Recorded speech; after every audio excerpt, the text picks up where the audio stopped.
I wanted to talk today about a number of observations that I have made over the past couple of years and perhaps offer a few solutions to problems that I've identified. As we all know, COVID had a profound impact on how we view the world around us. It changed many of the conversations, especially about education.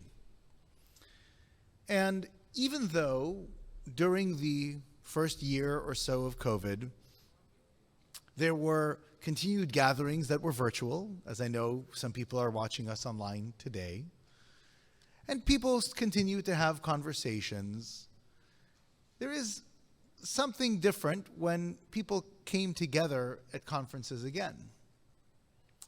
And I remember the first conference that I attended in person was in the summer of 2021. And it was a conference very much like this one. It was about skills and teaching skills to learners. Now, there was something remarkable about this conference, because before COVID, there were many conversations about the idea that we need to think about reskilling or upskilling employees, that students in undergraduate programs or graduate programs need to learn skills first and foremost. But it was really about what should be done as opposed to what is being done. Yet, in this conference, one university after another and one training organization after another proceeded to go on stage and say that their entire education is focused on teaching durable skills. It was really quite remarkable. And so I was curious, what was it that changed about how they deliver their education from before the pandemic, when people were saying that we should think about these things, to all of a sudden, here, only after about a year and a half of the pandemic, that all of these organizations were all of a sudden doing it.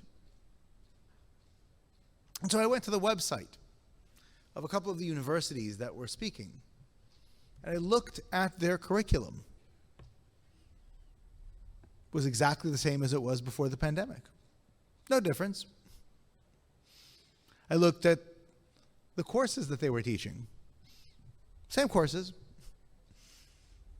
I looked at feedback from employers, not necessarily about those university graduates, but about, in general, workers, graduates of other institutions.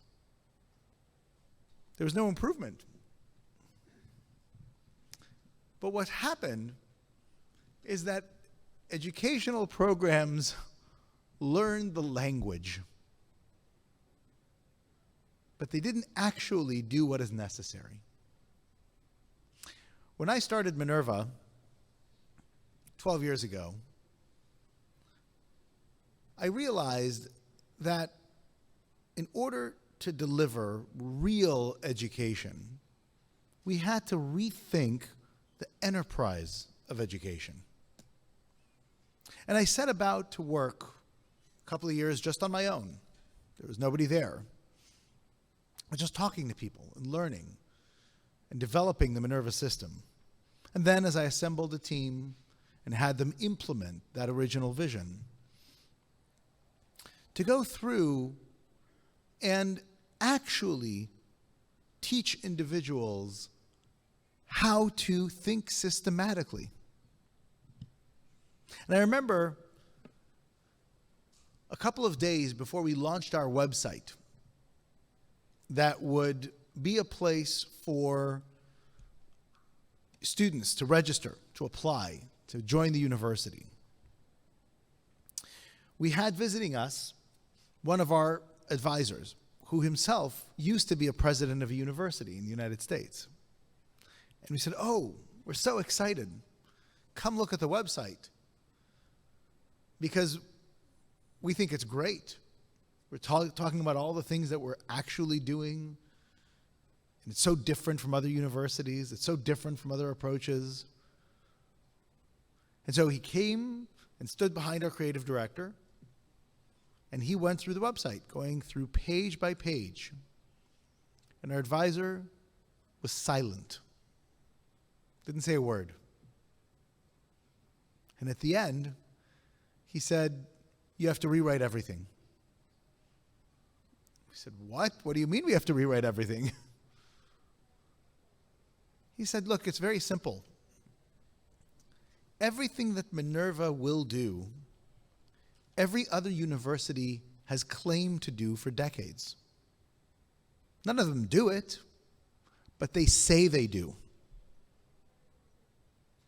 And if you use the same language that they do, everybody will think that you do what everybody else does. And so we actually had to find ways to communicate what it is that is different about a real education as opposed to what was been co-opted by so many others. Now, the problem is even worse. Because now, the language that we've been using for the last 10 years has become popular. And other people have said, oh, we'll teach durable skills. We'll offer Minerva programs, even though they don't know how to do any of those things. So today, I wanted to walk you through how to identify what makes a good educational program versus how to identify what doesn't. Now, the reality is that individuals already know, at least they know the bad. Right? One of the things that we hear in the professional learning space over and over again is that somehow you simply cannot get a group of professional workers or employees to be able to stick to a schedule. Right? The perception is that if you are going to teach individuals who are working anything, it must be done asynchronously, meaning that the learner has to do it at their own time, at their own pace, because they're so busy, they can't possibly make a particular meeting at a particular time. Now, this is fascinating, because practically everybody's day job involves making certain meetings at certain times. Everybody does that all the time. Yet somehow, when it comes to this very crucial learning environment, learners are incapable of doing that. Well, of course, that's not the case at all. The reason that employees and executives cannot be bothered with training programs is because they are bad. They know that when they sit in these programs, they are wasting their time. And because of that, they say, if you're going to force me to do this, then let me do it on my own time where I can watch TV and click next, next, next, and nobody knows.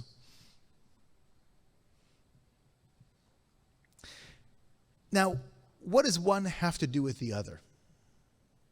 What is the fact that training programs aren't able to capture the attention of employees and executives have to do with the fact that with the language that is being used is one that may not reflect what is actually happening? Well, one leads to the other. If I am a busy professional, I've got a lot of work to do, I'm an executive, I have meetings. If I'm going to carve time out of that day and sacrifice time, it doesn't matter if it's a particular time or it's time on my own that I decide, it's irrelevant. If I'm going to commit time, I have to immediately understand how it will benefit me.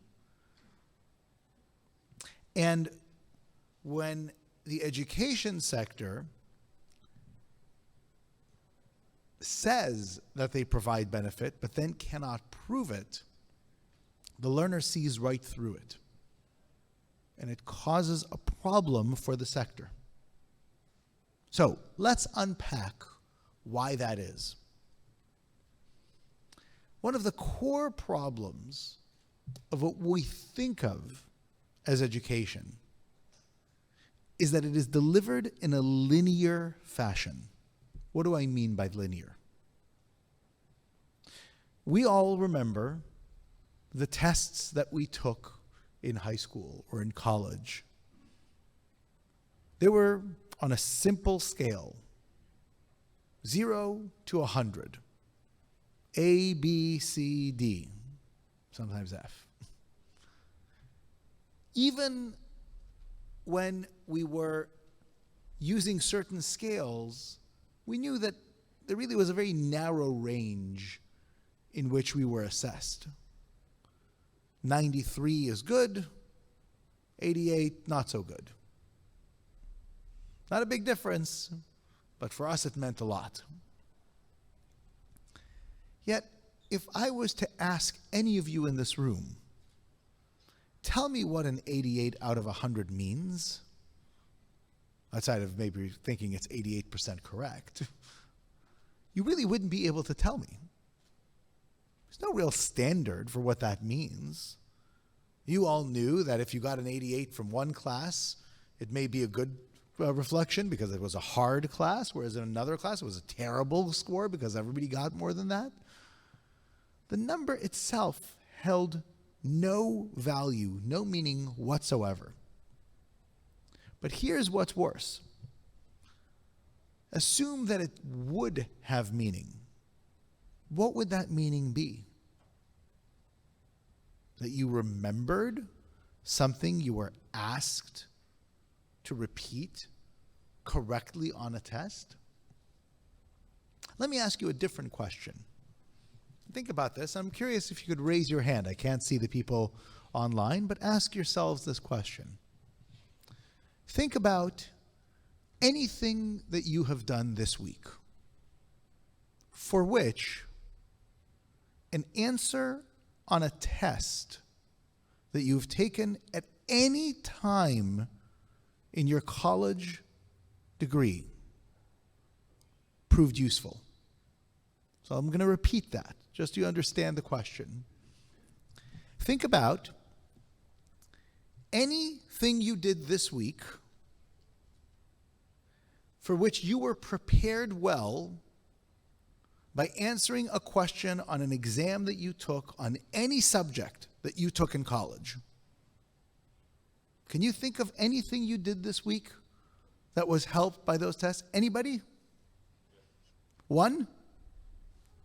Anybody else? You can raise your hands. Just one person. That's quite remarkable. Why is that? Well, let me give you a thought as to why. When we recall information in formal educational settings, we're broadly assessed on whether or not it is correct or incorrect. When we encounter problems in the real world, there are many incorrect approaches, but there's very rarely one correct approach. In fact, there's very rarely one simple decision that needs to be made.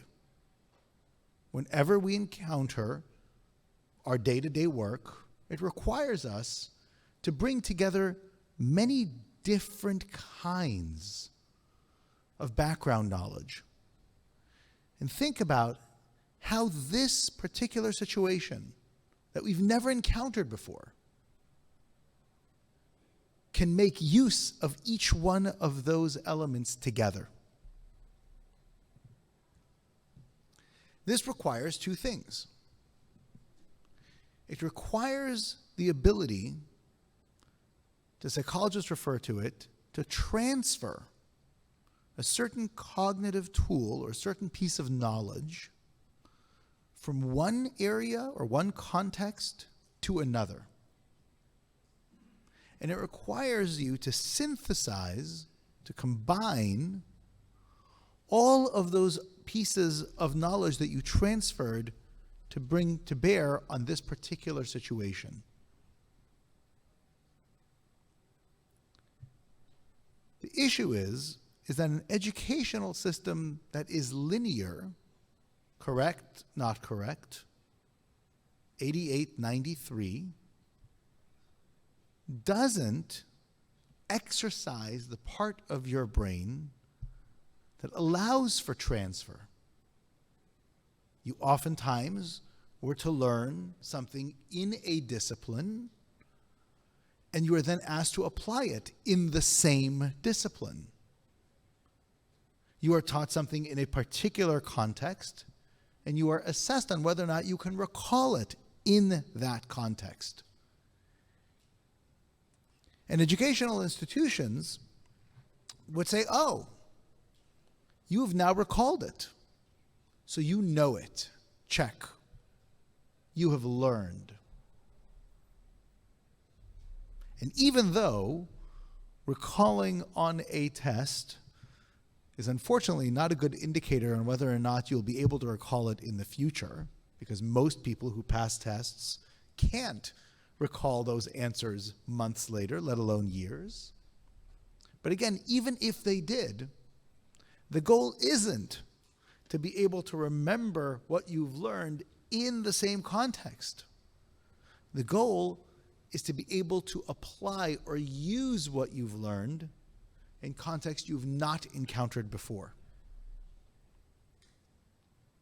And that problem of far transfer and the synthesis of transferring what you've learned together is something that educational institutions are empirically terrible at.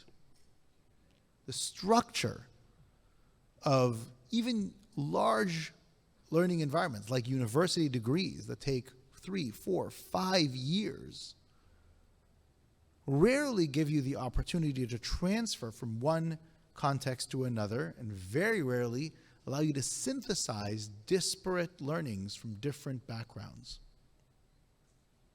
Now, in professional education, that's even worse. Because not only do we hear that we're not going to be able to get people to commit to a certain time in order to learn, we also are told that the amount of time that they will spend on their own to learn something has to be as short as humanly possible. They have no time, right? Everybody has time to sit in meetings where they listen and say no words. They have time to go and engage in networking events or conferences. They have all sorts of time for non-productive activities. But for these learning events, no. We have to deliver professional learning in the shortest amount of time possible. And this is the negative spiral that professional learning finds itself in. There isn't a connection between what you learn to what you can apply, and there isn't the time that is available to enable that kind of transferable learning.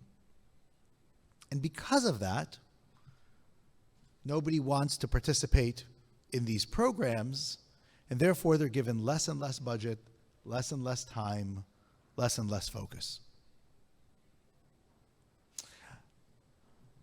I'm an advisor to a minister of education of a certain country I will leave nameless, of a couple of countries.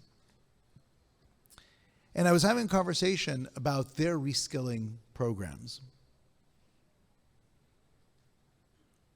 And he mentioned to me in frustration that they really have not been able to find any program that they can empirically demonstrate works. And that's a profound challenge for this sector. So, all of this in some ways is background on the problem that we face. Right? A problem of delegitimacy of the learning experience by the learner because they don't see value in what they learn. Educational providers that use language as if they can deliver what it is that learners are expecting, and the gap between those two things. And so let me try and offer an approach that could be a solution. And in some ways, the approach is counterintuitive. We are told that individuals in the working world need just-in-time skills. Industries are changing, requirements of jobs are changing, and therefore, we have to be able to deliver to those employees, to those workers, the skills that they need at that point to perform their job. I would argue that that is very much not what educational providers need to do. And the reason for that is that the cycle of education is too slow to be effective at reacting to those needs. Because if an employer has a very particular technical context that they need at that particular time, the likeliest approach to filling that need is for that employer that understands their context to be able to train their employees in the implementation of that specific thing. But that means that the employees need to know how to learn. They need to be able to go through a process of learning new techniques and incorporate that and be able to then apply it. And usually, when we think of upskilling and reskilling, we skip over developing the worker's capacity to upskill and reskill. I would imagine you all know, and perhaps many of you are, the kinds of employees who've had pretty big career changes throughout your career. You started in job 1, you moved to job 2, you moved to job 3, and the second job you had or the third job you had very little to do with the previous job you had. We certainly know many people like that, if we aren't those individuals ourselves. Yet what's fascinating is, again, I would imagine, very few of you, when you made those transitions, went back into a formal learning environment. Before you moved from one job to the other, you didn't go and say, okay, now let's go and spend a week, a month, a year, sitting down and learning what you need to do in this job, and then you can go and do it. No. Maybe you got a little bit of onboarding, maybe a little bit of training, but you kind of dove in and you had to get your hands dirty. You had to understand what it is that you do, and you asked for help and guidance, and eventually you picked it up and continued to do your job. But it's those durable skills that you actually need in order to be able to pick up in that transition. It's the ability to create pattern recognition from what you did before, which was very different, to what you're doing next. And so when we think about employees that are left behind in society, that aren't able to make those transitions, clearly there is a differentiation between what you have experienced when you've made job transitions and what they're experiencing when they're not making a job transition.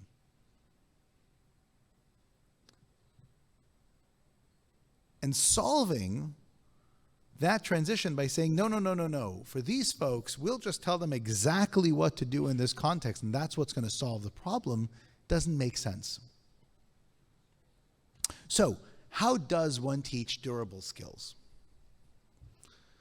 Teaching of durable skills requires a linear approach at first, but very quickly followed by an array approach.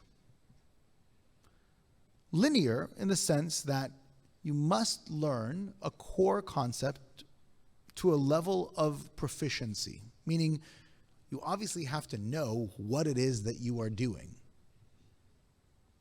But once you understand a concept, in whatever context that you've learned it in,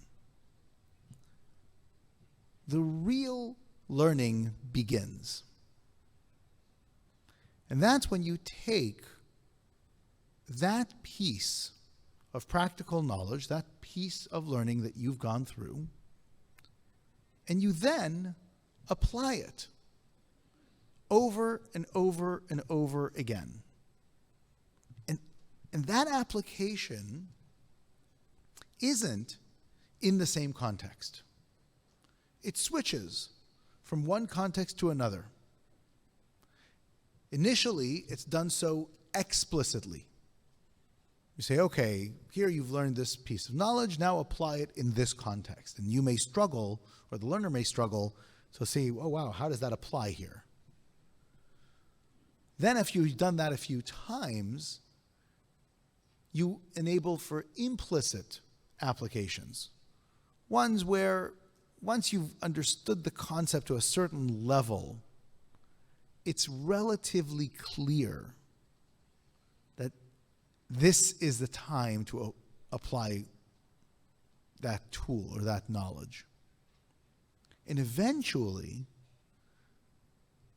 you'll be able to get the learner to apply what it is that they've learned in an original context, when it's unexpected. And at that point, you've built an intuition in the learner. They've internalized what it is that they were supposed to learn, and now they are able to apply it in whatever it is that they approach. So let me give you some concrete examples, because we've talked only in the theoretical level. Whenever anybody starts a new job or a new task, think about the things they need to encounter. Right? So for example, one of the things that is just the reality of any kind of interaction is that when you do something, you have an intended effect in your head, but oftentimes there are knock-on effects or unintended consequences, or what's known as second and third order effects. Building an intuition to be aware of second and third order effects is very important. And they occur everywhere. You're in a negotiation for a contract. You make a certain position. You believe that you've told your counterparts, I won't accept an offer lower than this. But they may have heard not just this aspect, but they may infer from what you've said about what kind of financial capacity you have, as an example. That may not be a message that you want to send. It may torpedo a deal that you would otherwise want to do if you approached it in a different way. You're thinking about a new marketing strategy, and you're using a particular tagline. The tagline needs to convey a certain positioning of your product. But the context in which it appears matters a great deal. Because some taglines in some contexts get a certain message across. Others will build on previous things that, for example, somebody has seen if they're in a commercial in a particular show or a newspaper above a certain article. And some taglines are context sensitive and may send across an unintended message, right? Et cetera, et cetera. Now, the idea that there are unintended consequences is easy. We all know that they occur. We all understand that they can cause problems for what we're trying to achieve. But we don't necessarily know how to mitigate for them. We don't even know when to think through what unintended consequences can be. And by the way, when you get a new job or a new career, being able to understand what are the unintended consequences when you do a presentation which you've never done before, or when you're interacting with a customer or a partner in a certain way is crucial to your success. Right? And so it makes sense to take the time to be able to ensure that the employee or the learner builds up those intuitions.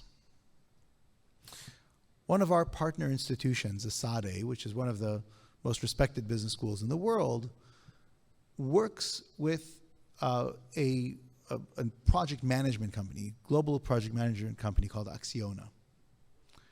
And Acciona has identified 10 capacities that make their project managers successful.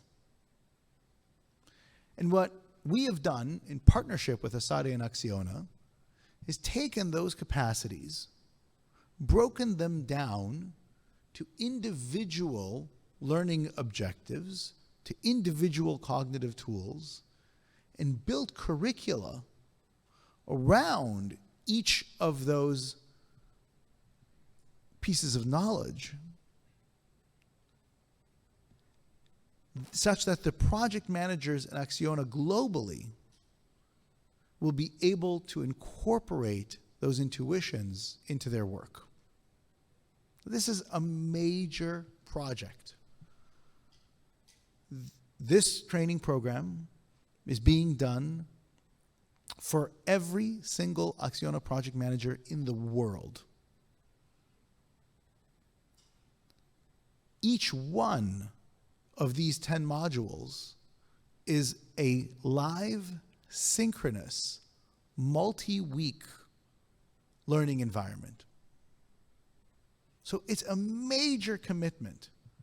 And in fact, it will take several years for a project manager to be able to cycle through all 10 of these courses.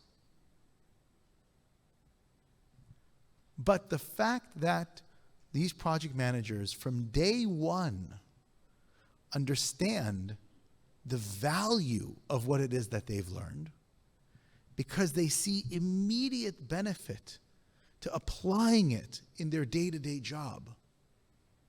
And because they see that one cognitive tool layers on top of the other, that together those approaches make them more and more and more effective, means that these types of educational programs are not only accepted, but generate excitement among the corporate learner. And this is really ultimately the challenge that we have as an industry, as a sector, which isn't to just say, we believe in lifelong learning. Please pay us as much money as possible to take as many lifelong learning opportunities from us as you can. It is the opposite. It is, how do we identify the kinds of learning opportunities that will immediately impact the learner and build over time to provide even greater value? How do we ensure that the learner is indeed engaged in their learning, that they're excited to participate, that when you tell them, in order to participate in this program, you will have to meet on Tuesdays from 8 to 10 in the morning for 5 weeks, for 10 weeks, their response is, I will clear my schedule. As opposed to, no, I'll do it on my own time. These are the kinds of litmus tests that can keep us as a sector honest with ourselves. And that honesty is important because there are many corporations now that have retreated from training programs unless they are mandatory. There are organizations who have liquidated their entire internal L&D teams because they don't see the value that they provided. There are training programs that have not come back after COVID all over the world because they got canceled during COVID and everybody was happier that they were.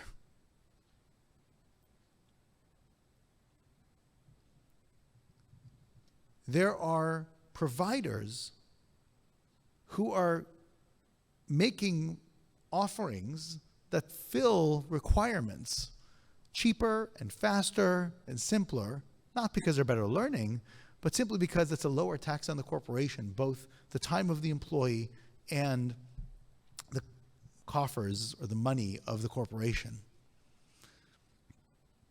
And if we are going to become or to maintain our relevancy in the corporate world, we have to resist and fight the commoditization and the marginalization of what it is that we offer. Inherent in that is an investment in programs that make sense for the corporations that are looking for them, for their context, for their needs, but ones that aren't simple, linear passages of information, but instead are able to provide their employees the arrays of applications for which these frameworks are made for. And so my hope is not that this was a blueprint that you could just say immediately, oh, okay, now we know what to do, because it's unfortunately not that simple. But that at least it will enable you to both question those that make claims and that will encourage you to pursue different approaches that will delight your customers and partners rather than provide them something that they know they kind of should be doing. Now, I'm happy to have questions and engage in back and forth conversation, and I hope this provided you a slightly different perspective on what good education is all about. Thank you.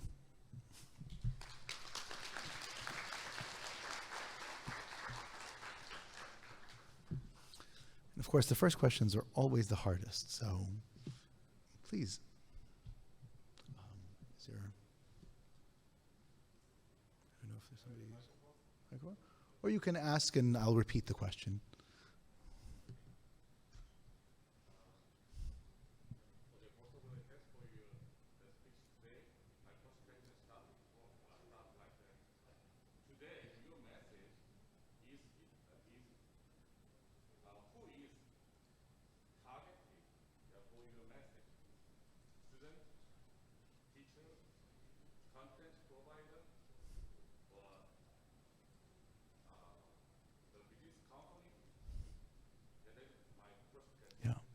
It's a very good question. So the first question was, who is the target of this message?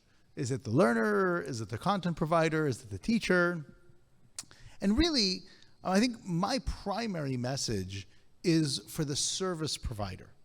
It's for the individuals that put together educational programs for workers, right? It's the folks that provide reskilling and upskilling opportunities, whether it be universities, whether it be in-house corporate learning and development organizations, because ultimately, the learner already kind of knows, right? The learner is identifying the problems with their own background and their formal education. They're identifying the problems where they're not very excited about engaging in learning opportunities that their companies are offering them. It gets in the way. They don't see the immediate value. They'd rather focus on the tasks that they need to get done.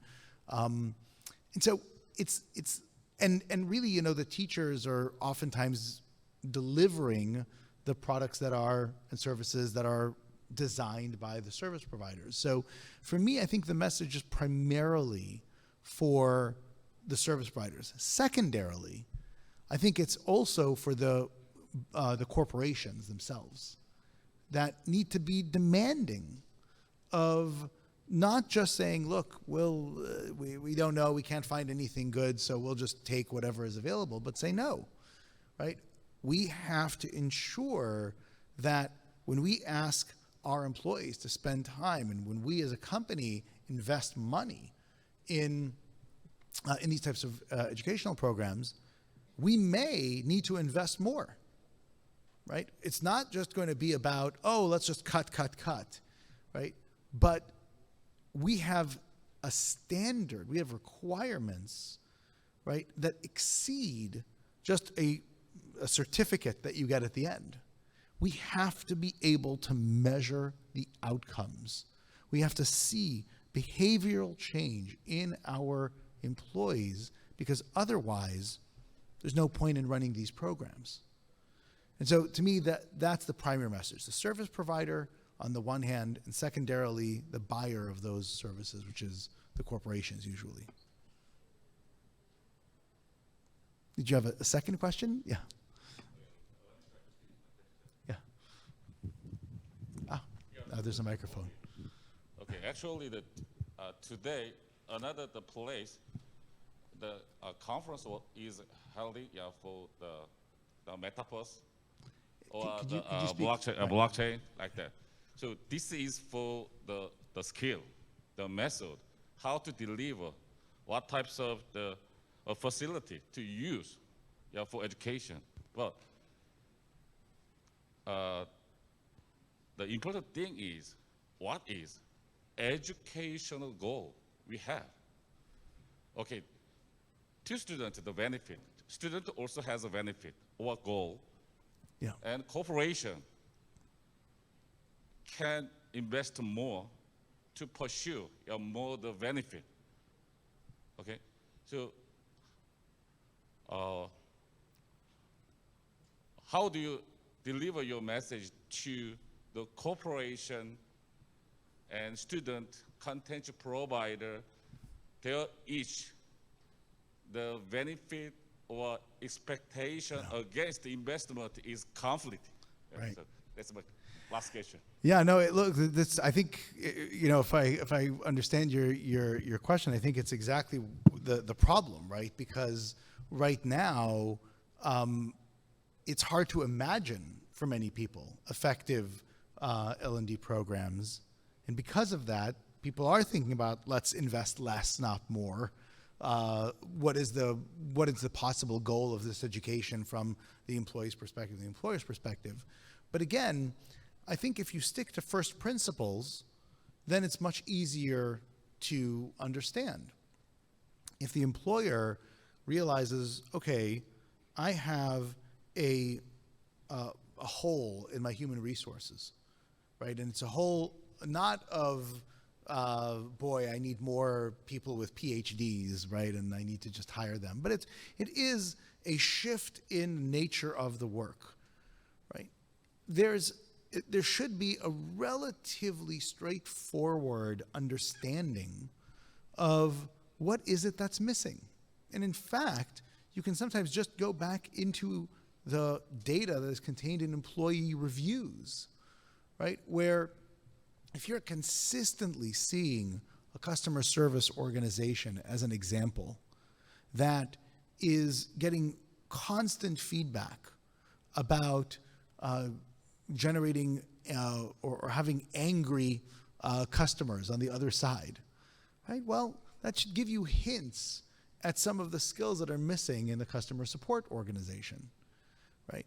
Similarly, if you have a strategic pivot in the corporate level from one position to another position, and you understand, well, in order to be a value leader as opposed to a price leader, we now have to incorporate other aspects of our customer service or product strategy or marketing strategy.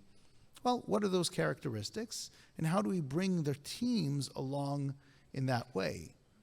Right? And so, and this is in some ways what I was talking about regarding custom design for the context, right? Because the more that you try and go shopping for something that is generic, the harder it is going to be to satisfy the particular applications that you're looking for as a company. And the more that you understand, this is where I need my workforce to be, and the more the purpose of the education is clearer, the more it's straightforward to at least envision how you put together a program that serves that particular purpose. And of course, if you have evidence that an approach to particular programs like this have positive educational outcomes, that hopefully will unlock some of the funding that's necessary to generate it. Other questions? One second for the mic there. Thank you for the speech. And you really talked about the durable skills, how we build the durable skills. And it seems like you just ask us to internalize ourselves when we get the skills, but it just, I guess, apply on the upskilling. So can you add a little bit more about reskilling process? Yeah, so it's less about relying on individuals to do it themselves. It's more about having educational programs that give you the tools that you can then effectively deploy. I think, again, it's one of those things that you'll hear at many conferences and speeches, especially universities say this, oh, at our university, we teach students how to learn, right? They learn how to learn. And he's like, oh, that's really fascinating. Where in your curriculum do you actually do that? Well, nowhere, right? They hope that you figure out how to learn. But the reality is that learning how to learn is a methodical process, right? And some people are able to pick it up on their own, but most people are not. And so actually devoting the time to teaching actively the learner how to get those durable skills, those transferable skills, and then allows them to absorb information that is specific for their job. I think that to me is the key, and that's the role that educational providers can play. That's the highest value add. All right, other questions? It's a big room, so it's hard to see all the hands there. Okay. Hi, thank you for your remarks. I guess I'm asking in a bit of a different perspective. As you're the president of a university with lower assessment rate than Harvard, I'm just wondering what should be the role of the academic institutions compared to the professional education, let's say, institution? Because it seems like we are living in a world where universities need to more, I don't know, they need to accept the request from the job market, let's say. But yeah. I'm not sure whether that should be the role of the universities, So thank you. No, it's a great question. And in fact, I have a bit of an aberrant, different perspective on that. Because most universities, even though they don't do it, have bought into the language of, we believe in lifelong learning, right? So you come back to the university, you're constantly coming back to learn more and more and more for the rest of your life. Of course, nobody actually does that because we didn't find our university education particularly useful for the jobs we have. And so the idea of going back to them to learn more doesn't seem to make a lot of sense. But what universities can do, and the unique position they have, is they have the benefit of time, right? If you have a learner for 4 years, imagine what that learner can do if you provide to them these frameworks of thinking, methods of looking at the world, off of which they can hang so much learning on their own, right? And to me, the reason that Minerva has been so successful is because that is what we do, right? We create a system, or actually various systems of thinking. We spend an entire year just teaching students the components of those systems, and then 3 additional years having them practice how to apply them in subject after subject, in context after context. And that's why when our graduates are out in the real world, they're able to pick up entire new industries, entire new jobs. They can create companies on their own.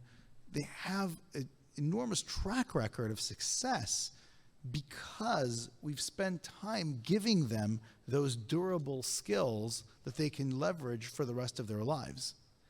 Now, in many ways, that is the classical role of a university, right? The classical role of a university is to provide systematic thinking to its students and then to enable those students to learn, right, both within the university's context, certain fields, but more importantly, to be able to apply and navigate the world using those things. Over the years, that at least philosophy or approach has fallen away and has been supplanted by, let's just teach you our discipline or our information. And so the lack of teaching of systematic thinking at universities is, I think, the reason that we're having these types of problems. It's the reason that, this famous study where you ask chief academic officers of universities, 96% say their university is doing an excellent job at training its graduates for the workplace. And you ask employers whether or not the university is doing that, and 11% say that it does, right? And it's not that employers expect a university to be able to teach its graduates the exact context of the exact job that a company is hiring for. They know that that's impossible, right? They know that if they hire a product manager, that product manager can't possibly know what the product, or be prepared for the product of the company, or the idiosyncrasies of how it is, how it gets engineering development done.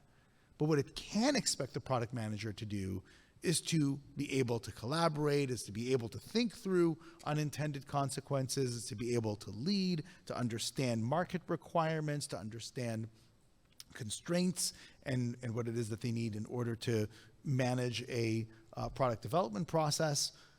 Those are the kinds of skills that would be useful for a product manager that graduated 30 years ago or 30 years from now, right? It's not a fad. It's not what's happening today. It's the kind of capacity that is important no matter when somebody's graduated from university. And so in my perspective, the real opportunity in a formal, full education, full degree education, is to be able to cover all of these frameworks, or many of these frameworks, as opposed to once you get into a upskilling or reskilling situation, the amount of time you have is much shorter than a university, obviously, because the employee has to work, right? And so you have a much more pinpoint opportunity in professional learning, whereas in the university education, you really have an opportunity to change entire mindsets of learners.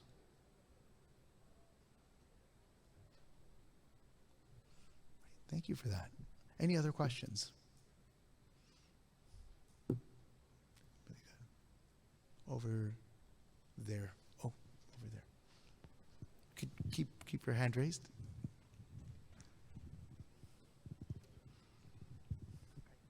한국말로 질문해도 되죠? 안 될까요? 해도 될까요? 돼요. 악시오나에서 8가지 컴포넌트가 있었.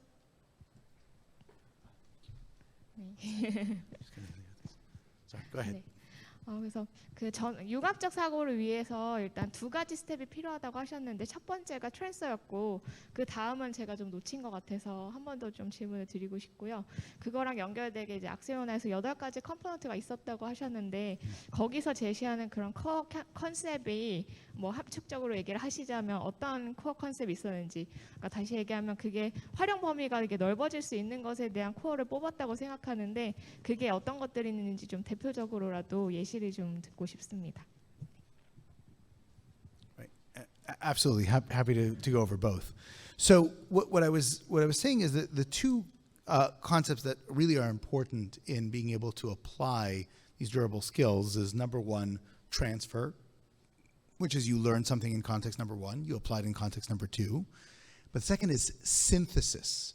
It's how you combine different things together, because rarely are you encountering a problem for which one tool is necessary to solve. It's usually a combination of them, and you have to be able to know how to put them together, right? And that, of course, comes with practice and using one context after another, one example after another. So that's the first answer. The second one is an example of what, for example, are these programs or these capacities that Acciona has identified. So I'll give you an example. One example is, for example, the ability to be an effective collaborator across cultures, right? And so again, that's a very easy thing to say. And you can say, oh, I'm just going to teach you how to collaborate across cultures. Well, there's not a technique in order to do that, right? You have to understand a whole bunch of sub-techniques, right, and sub-tools in order to be able to understand that. So understanding background, cognitive biases, understanding intent of what somebody says versus what somebody may hear they say, etc. And so and so that's an example of a basket of capacities that is important for the in the Acciona model. All right, I think I have time maybe just for one more question, if anybody else has one.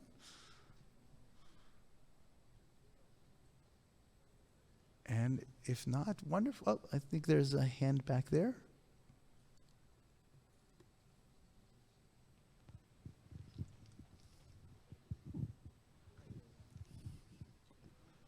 Thank you, Mr. Benderson. Thank you for the good speech. And since I have a notebook, I have to stand down, so please No problem. respect that. Yeah, thank you. You talk about a lot of the skills and abstract things that we have to change, but things going on in Korea, when they have to develop the university or something, the government is trying to make the specific market interest. They have to put it in the university and make the student to meet the exact interest of the market. So they're trying to make the like 45,000 semiconductor department, and they make a lot of students study about semiconductor, and when they go into the market and they'll be success.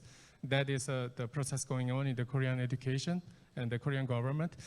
How do you evaluate those things, and do you think that will make the student beat the markets and they make their life productive?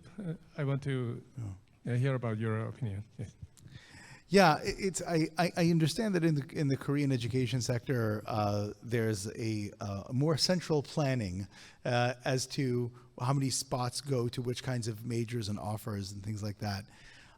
That is a challenging approach to get right. And I'll give you some perspectives on why. Let's look at the semiconductor space as an example, because I know this is very hot in the news.